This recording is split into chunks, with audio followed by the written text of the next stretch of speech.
কই যাইতেছেন আপনি? বৌমারে গোসল দিতে যাবো না? আমার বোন আমি একাই গোসল করাবো। গোসল তো আপনিই দিবেন, আমি একটু সাহায্য করবো না? আমার বড় বোন আমার আদেশ করছে আমার বোন আমি যেন একাই গোসল করে। আমি তাহলে বিয়ানের কাছে অনুমতি নিয়ে আসি। একা করা সম্ভব না। উনি এর থেকে বসছে, উনি কারোর সাথে দেখাও করবে না, কথাও বলবে না।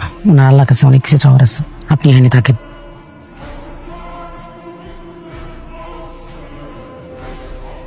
আব্বা ওটা কি?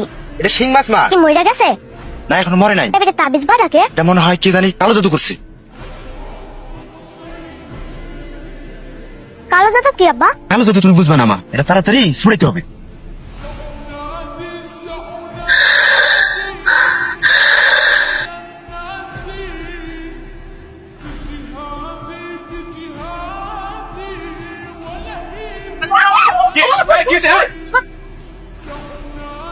আমার কি হয়েছে? আপনারা কাঁদতেছেন কেন? এত লোক কেন? দৌড় দিল কেন?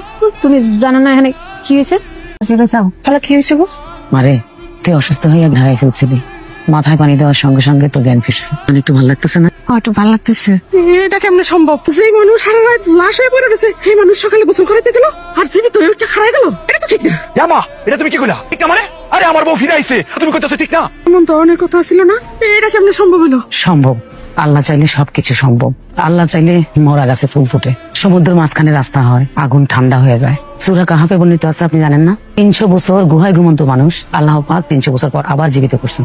আল্লাহ চাইলে সবকিছু সম্ভব। যে হিসাব সমস্ত পৃথিবীর মানুষ মিলাতে পারে না, সেই হিসাব আল্লাহ অনেক আগে মিলিয়ে রাখছে। বেন মনে আমার হিসাবটা বুঝেন নাই, তবে বুঝবেন। আম্মা এলো না খালা? তোর আম্মাই তো আমারে পাঠাইছে। তোর আম্মা একটা কাপে বসছে। উনি নিয়ত করছে তোর বাচ্চা না হওয়া পর্যন্ত উনি একটা কাপেই থাকবে। মায়ের দোয়া যে কি জিনিস আল্লাহর পরে, সেটা তুই জানিস না। শোন মা, কয়েকটা আমলের কথা বলি। এই যে সূরা নাস, সূরা ইখলাস আর সূরা ফালাক,